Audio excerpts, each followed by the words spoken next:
A derrota foi cruel e sangrenta, e os portugueses, matando a todos os que encontravam, continuaram a vitória pelo espaço de 2 léguas até a Barreta, onde o general deixou algumas companhias para impedir o passo aos fugitivos. Cansados todos, uns de fugir e outros de matar e vencer. E pelo espaço de 3 dias andaram os portugueses, dando morte e cativando aos que se tinham retirado e escondido naqueles bosques e montanhas. Nesta admirável vitória, perderam os holandeses mais de 2.500 homens, entre mortos e presos. Autor desconhecido. Estamos hoje em Jaboatão dos Guararapes. O Vai Que é o Neném hoje vai, de certa forma, tentar introduzir, colocar vocês ambientados no período da insurreição pernambucana. Pernambuco, durante muito tempo, vai ser ocupado pelos holandeses, pelos neerlandeses, e nesse processo de ocupação, vários desdobramentos acabam levando à insurreição pernambucana, que é o momento onde os luso-brasileiros pernambucanos se articulam para conseguir separar-se, conseguir a independência dos holandeses. 2 batalhas acontecem nesse exato local onde nós estamos, a chamada Batalha do Monte dos Guararapes. A primeira tinha como objetivo dos holandeses ocupar a região do Cabo de Santo Agostinho. A ideia era efetivamente tomar aquele porto e cortar a conexão entre Pernambuco e as outras capitanias. Os luso-brasileiros, os pernambucanos, conseguem uma vitória acachapante, apesar do número muito pequeno em comparação aos holandeses, que tentam no ano seguinte, cerca de 10 meses depois, ocupar essa região para imprimir aí uma grande derrota aos pernambucanos, aos luso-brasileiros, que novamente conseguem vencer e dessa forma desbaratar qualquer possibilidade de resistência holandesa. Fato importante porque os luso-brasileiros, eles não tinham um exército tão bem estruturado e organizado como os holandeses, que possuíam mercenários prussianos, poloneses, possuíam um melhor armamento, melhor treinamento, mas o uso de táticas de guerrilha, de guerra brasílica, como era chamada à época, e o conhecimento do local, assim como táticas para conseguir usar o terreno ao melhor favor dos portugueses, faz com que os portugueses consigam efetivar a vitória sobre os holandeses e mais, criar de certa forma essa imagem, esse mito, essa construção do exército brasileiro.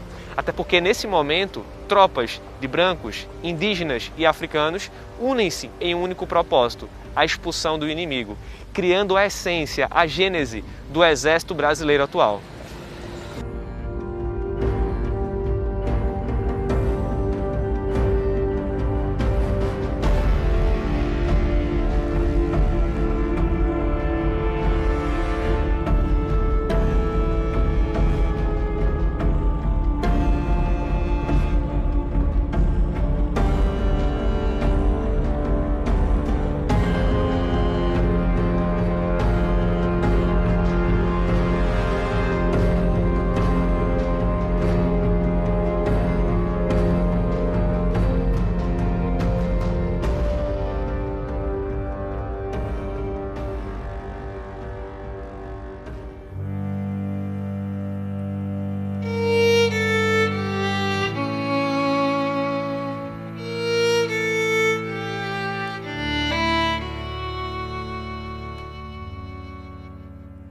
Essa é a igreja de Nossa Senhora dos Prazeres do Monte Guararapes. Essa é uma igreja singular, por motivos bem específicos.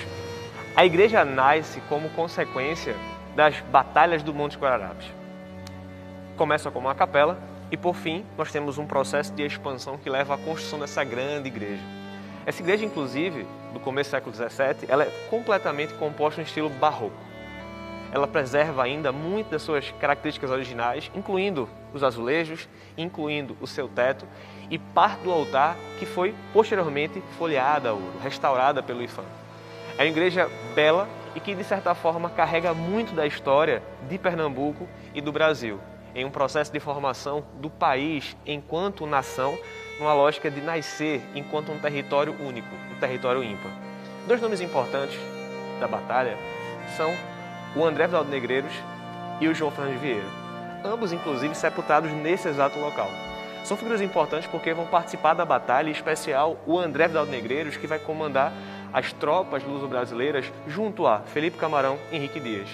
Tanto que é dessa confluência dos 3 grupos do exército, formado por brancos, negros e indígenas, que nós temos a ideia da formação de uma identidade nacional, inclusive elemento esse fundamental para dar ideia da formação do exército brasileiro.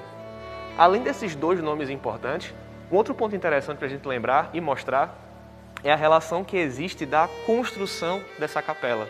Capela, até porque originalmente ela foi construída pela figura do general e mestre da batalha na época, o Menezes, como um agradecimento pela vitória. Uma importante característica, inclusive, de igrejas do século XVII como essa, é a disposição dos locais, dos lugares de assento, inclusive representando aí essa distinção social. Os patamares mais elevados, destinados às famílias mais ricas, prósperas, enquanto as cadeiras eram destinadas às pessoas comuns, apesar de que uma distinção ainda se fazia com os escravos, que muitas vezes eram obrigados a assistir os cultos, as missas, na parte externa, próximo ao cruzeiro. Característica essa que é comum a várias igrejas e que criavam, de certa forma, aí toda uma pressão para posteriores igrejas direcionadas especificamente a essas populações negras. Mas então, fera, como é que tudo isso vai cair no Enem? Ponto importante é entender que todo esse processo que acontece aí de ocupação holandesa, expulsão holandesa, restauração portuguesa, União Ibérica, está ambientado em um evento que envolve Europa, América, comércio do açúcar. Então esse episódio da Batalha dos Guararapes deve se inserir dentro da insurreição do Brasil holandês, do período Nassau. Então é bom entender, é bom lembrar que isso pode vir a aparecer na prova contextualizando todos esses episódios.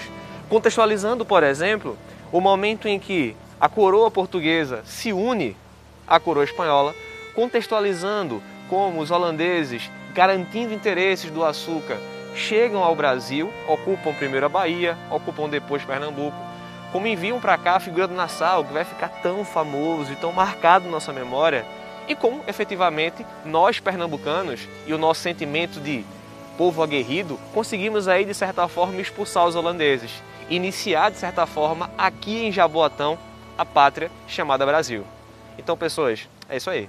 Eu sou Manolo, mais uma vez aqui no Vai Cair no Enem, para tentar ajudar vocês, de uma forma mínima, talvez, a passar no Enem, ou, sei lá, qualquer outro concurso. Até mais, pessoas!